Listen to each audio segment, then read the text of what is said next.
The Department of Public Health and Human Services is pleased to bring you Aging Horizons. Medicare, Medicaid, Social Security, fraud, legal issues, veterans benefits, and caregiving.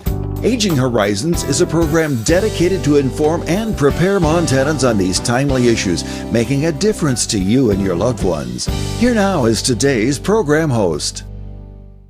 Good morning and welcome to Aging Horizons. On today's show, we'll be talking about diabetes.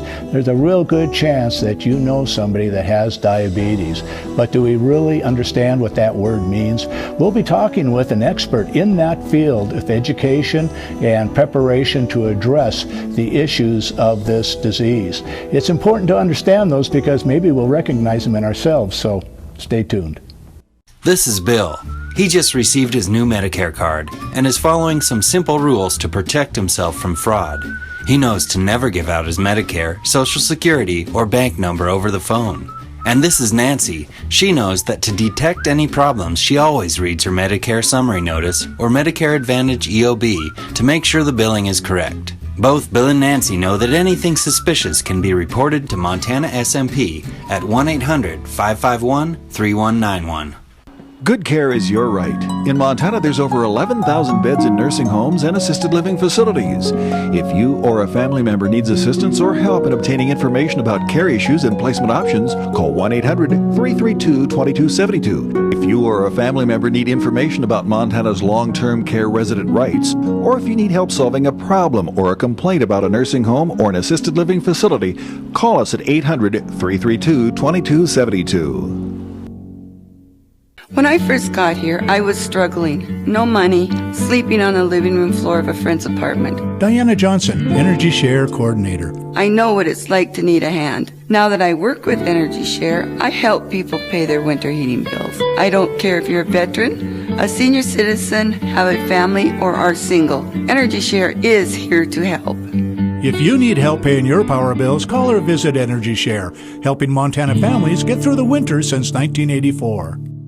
Providing long-term care for someone in need is a labor of love, but it is a labor. Time apart is healthy and necessary both for the caregiver and the person receiving care. It allows each a respite, time to relax and recharge. If you're a long-term caregiver, visit the new Lifespan Respite website. Financial assistance may be available. Respite for caregivers. It's okay to need it. It's okay to want it. It's okay to get it.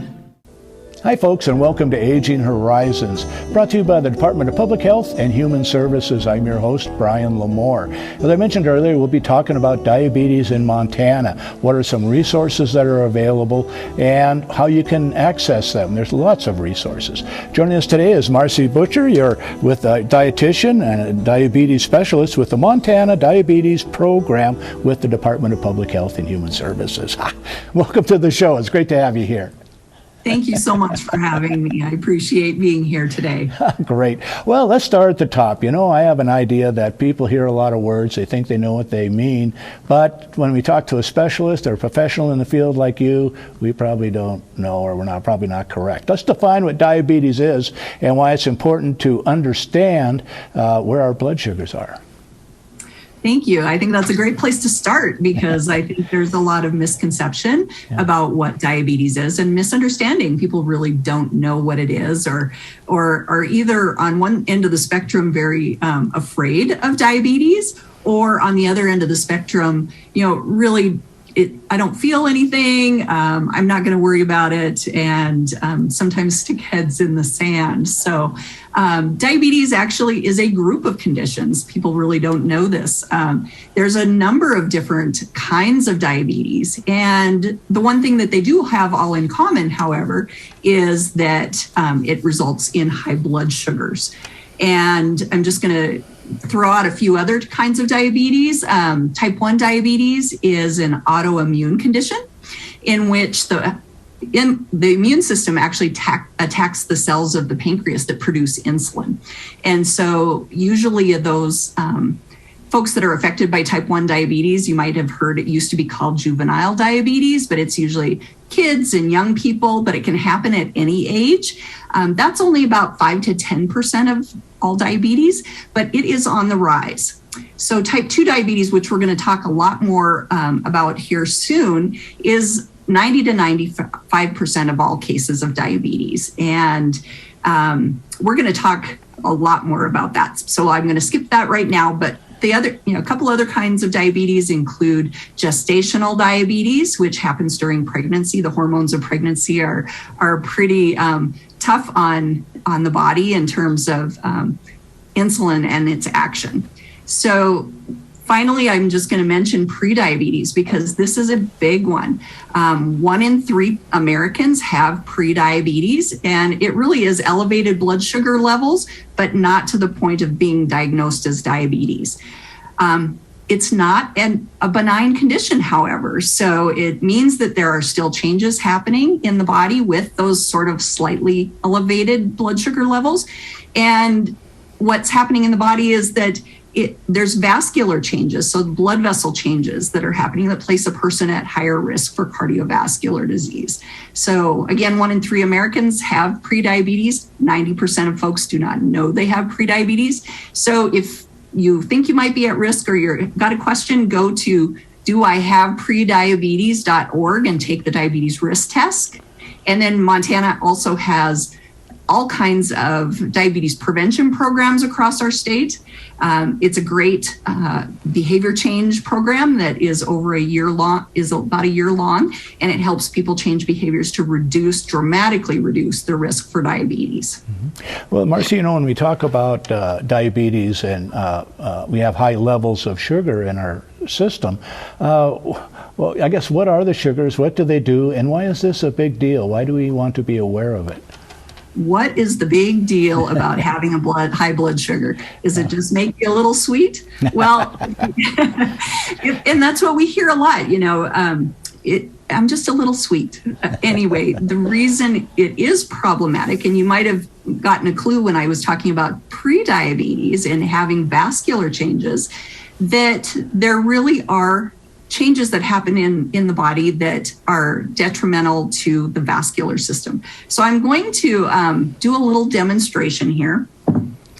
And this is actually, it's meant to look like blood, but it's actually like tomato paste and vinegar. So a little watered down spaghetti sauce here. But this is normal blood sugar, which is less than 100. And so you can see, that blood is flowy and it, looks like it's going to flow through those veins really well and do its job. So what happens when there's more sugar attached to red blood cells, which is how sugar is transported throughout the body? This is a blood sugar of 200. Can you see that is not quite flowing as well? There's sugar that is stuck to those red blood cells. It makes it a little more thick and viscous and makes it a little harder for the heart to push that through. So here we get to even higher blood sugar levels. This is a blood sugar of about 400. What do you think is happening here? It's not flowing through your veins too well. It's not flowing very well. And this is just a demonstration, right? So this is maybe not what your sugar, what your blood looks like at exactly 400. But what we're trying to get across here is that sugar is sticky and it sticks to blood cells. That's how it's transported normally. But when there is more sugar attached to red blood cells, it makes things super thick and hard to push through those blood vessels. And so think about how hard the heart has to work to move that sugar-laden blood. And what does that do? It makes that heart work harder. You might lead to higher blood pressure. And the other thing that one of the physicians I worked with described it as is when you have a lot of sugar attached to blood cells, it's like having little bits of broken glass. And so if you think of how, like, having a little injury on your skin, what happens? It gets red and inflamed. That happens actually on the inside of your vessels. So when you have this really sugar-laden blood moving through those vessels, it's going to cause damage to the inside parts of your blood vessels. And what happens when you have those little injuries? Well, cells and things start to collect on that, and that's how plaque builds up. So it really, if you're thinking about it, diabetes, people think of it as a sugar disease. It's a vessel disease. So it's a cardiovascular and vessel disease. Okay, and Marcy, we've drawn to a close on our first segment so quickly here, but in our next segment, we'll be talking about how you manage diabetes, so stay tuned.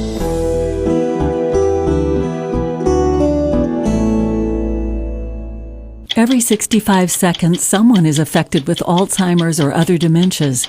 Many become isolated at a time when help is most needed.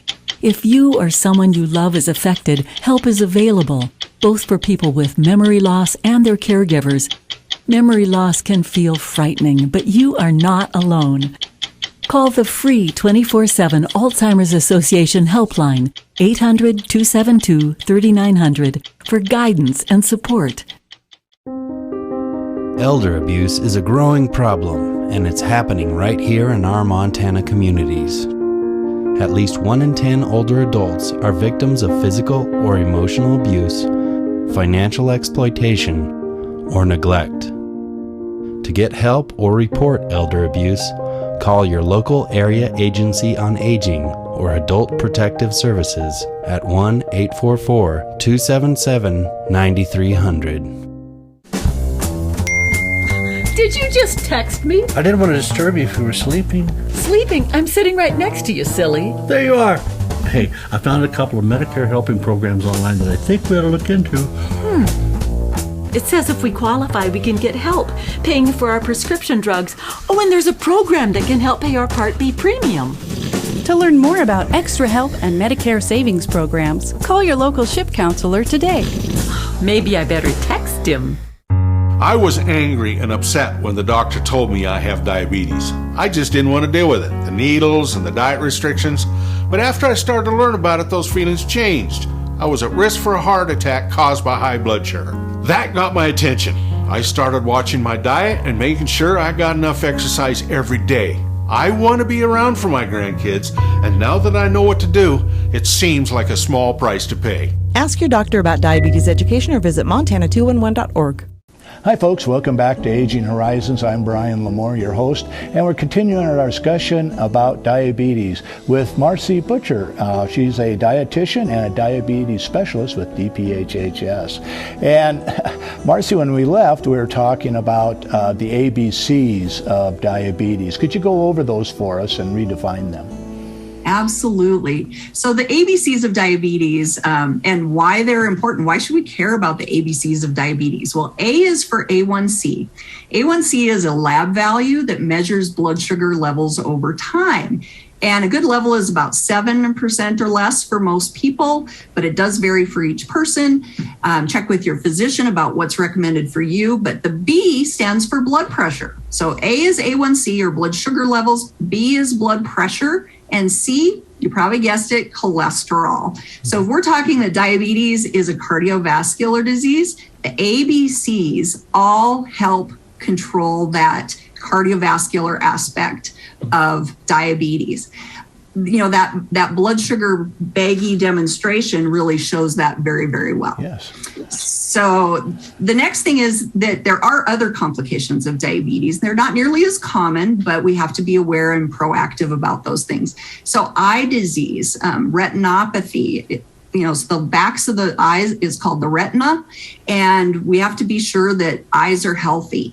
And so annually, you have to have a dilated eye exam. We have to be, conscientious that like the glasses exam is different than the dilated eye exam that looks at the back of the eye. So you want those dilated eye exams. Kidney disease is another one that's really something that we need to be concerned about. And it's something that is kind of a silent disease as well. We want to have that screening that checks for kidney function. And then nerve problems. If you think about, pushing blood all the way to the very tiny little vessels of the eyes and the kidneys and the bottoms of the feet in particular. So there's risk of amputations with diabetes, and having self-foot exams every day and getting a foot check by your doctor is really important. So, you really illustrated a lot of the issues we got to be concerned about with diabetes. But, let's go from identifying the issues to how do we manage that? What are some of the first steps? Wow. So this is what's pretty exciting about diabetes is it's very empowering because a lot of the things that you can do to help control the ABCs and the risk factors for diabetes are within your power to do something about. So healthy eating, being physically active, managing your medications, taking your medications as prescribed, and monitoring your blood glucose levels. And then problem solving, figuring out ways in your very real life to manage those situations for maximal diabetes management. Healthy coping, reducing stress, and then reducing those risks for both short-term complications and long-term complications. So again, checking your feet, getting those vision screenings, doing all those healthy things, but also like the short-term complications of diabetes can be like low blood sugar. So identifying where there might be an opportunity to prevent low blood sugars and knowing what to do in illnesses to prevent those short-term complications as well as the long-term complications of diabetes. And also, if I go to my doctor, it says pre-diabetes, lose weight. That's got to be important, huh? For many people it is. Again, one of the risk factors for type 2 diabetes is, along with family history and age, is being physically inactive and maybe not eating the best, and those that are challenged with weight issues. Having some of that behavior change that can impact your weight and those ABCs can really make a difference in your diabetes management. I read somewhere, probably your notes, that we make about 300 decisions a day that can affect our diabetes. What are some of the areas that those decisions are made in? Wow. Boy, having diabetes can be like a part-time job. And for some people, it feels like more than a part-time job, for sure. Checking blood sugars every day, taking your medications, and oftentimes it's multiple medications, eating healthfully, exercising regularly, keeping track of everything, keeping logbooks. So there's a lot of tasks that are involved in managing diabetes, but there's ways and people that can help you with that as well. Yeah, and you're a diabetes educator, and once a person has been determined that they have diabetes, I imagine you're a key person in helping them once the doctor hands them off to you.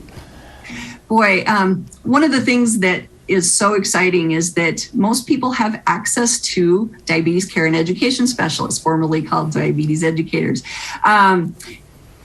Most insurance covers this service with diabetes care and education specialists. And there's 4 key times that they can help you with your diabetes management. It's at diagnosis, annually, like a diabetes checkup. They just kind of check on, how things have gone throughout the year and any changes that have happened. At times when your diabetes changes, like when a medication is added or if there's been changes in your health, and then when your life changes, there might be changes in your provider or your health insurance or your living situation. And all those times are really great times to check in with a diabetes specialist to help, manage that journey with your diabetes. So, one final thing is, you can see those people with telehealth now.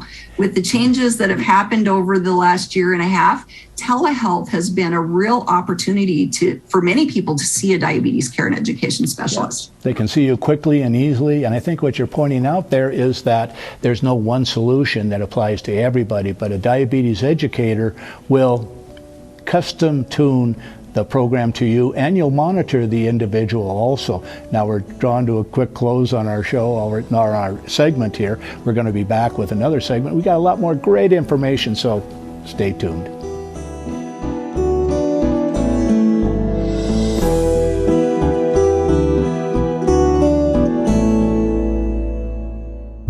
You mean I can get help paying my prescription drug premiums?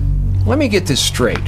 I could be eligible for help with my family's prescription premiums even though I own my own home? And our assets won't be counted. If you're a Montana resident enrolled in the Medicare prescription drug program, you could be eligible for help paying your premiums. Call or visit the Big Sky RX website today to find out, even if you think you're over income. What do you know about that? I'm eligible. Out here, we love our animals, from the wildlife to the livestock. Inside, it's the same. They're just like family. We keep them happy and healthy, most of the time. Secondhand smoke puts pets at risk for cancer, feline lymphoma, vomiting, increases the risk of tumors and lung cancer, even causes eye and skin disease. Secondhand smoke puts your pet's life at risk.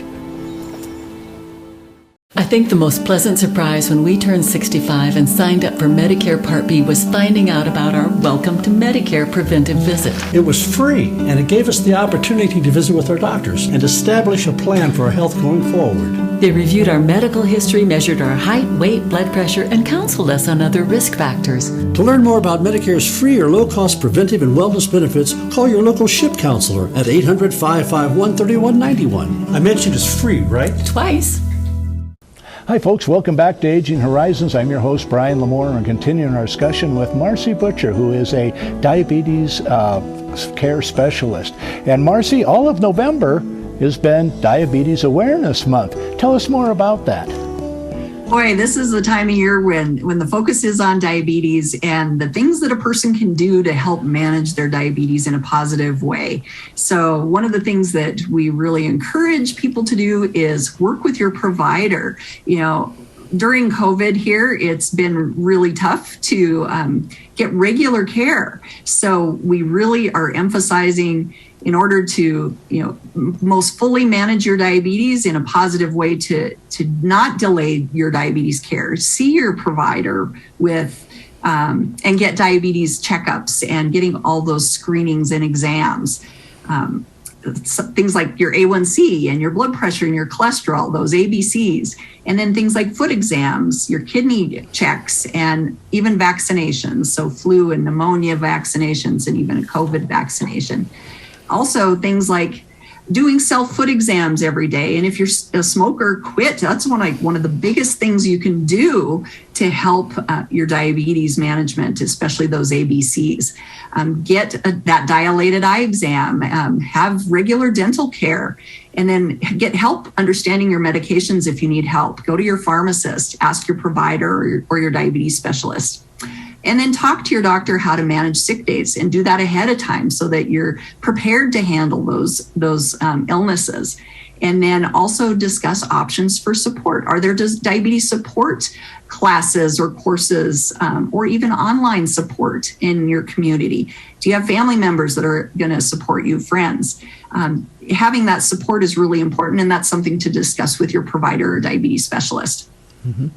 What I'm hearing a lot is that you're saying that, you work with your provider, but it's really your responsibility to initiate all these actions, to follow up on them, and to follow their advice. And what kind of help can the providers give you in addressing your diabetes issues?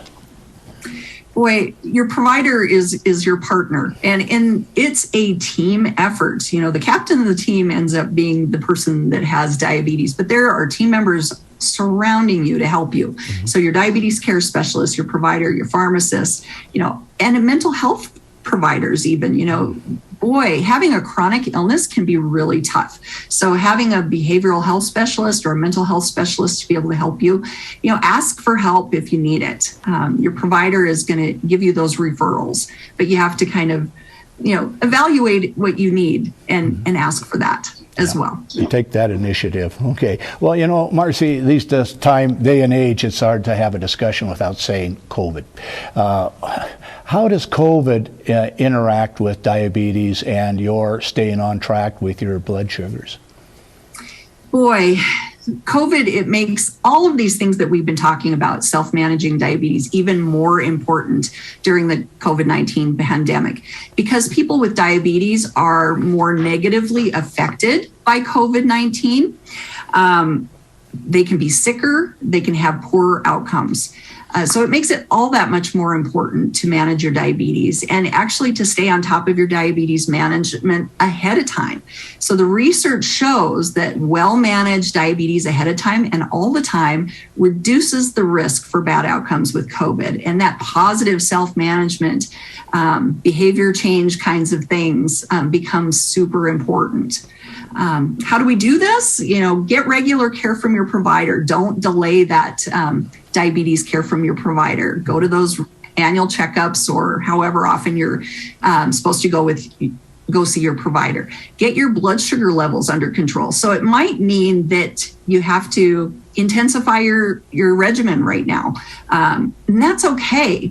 Diabetes, is a progressive thing and we want to get it under control. So that's a good thing if you're intensifying your treatment to try and manage those blood sugars and then your hypertension or high blood pressure and cholesterol, again, those ABCs. Mm-hmm. See your diabetes care and education specialist and do those healthy things every day to work towards better self-management. And those little changes make a big difference. Yep, they add up over time. Well, now, too, Marcy, we talk about financial issues.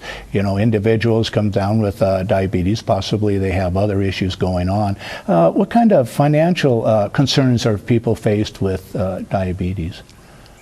Wow. Well, people with diabetes actually spend over 2 times the amount on healthcare than other people without diabetes. So it is a financial issue. They need help finding the best opportunities for medication and supply assistance. So there is a website, if you're on insulin particularly, there's a website called getinsulin.org. So that actually walks you through the steps needed giving your insurance situation or whatever, opportunities to get insulin. And then there's some other resources and we can provide those. The Montana Diabetes Program website under the resources page has some options for financial resources, but be proactive. Tell your provider you're struggling. Tell your diabetes care specialist, tell your pharmacist that you need some help, and they can help walk you through that. Okay, so there are what I'm hearing is a number of resources. First of all, to define the issue, to help you start working on addressing some issues you have with diabetes, to have a better path, and then with COVID and with financial issues, we have resources. You're not alone. There's help out there. There's help out there. And your diabetes care and education specialist, that's what they do. They help you find resources and what's best for you, and that can, work within your financial means. People that see a diabetes specialist actually spend less on their diabetes supplies and medications. That's great. Well, Marcy, you've been a wealth of information. Thank you so much as we draw to the close on our final segment here.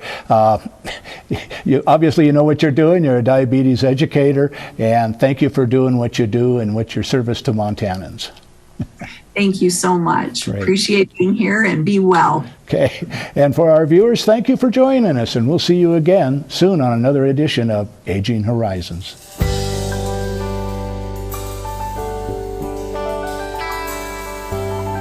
Special thanks to the Department of Public Health and Human Services for their continued support.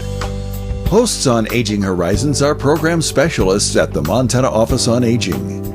Production facilities provided by Video Express Productions. For more information about Aging Horizons, call the Department of Public Health and Human Services toll-free at 800-332-2272.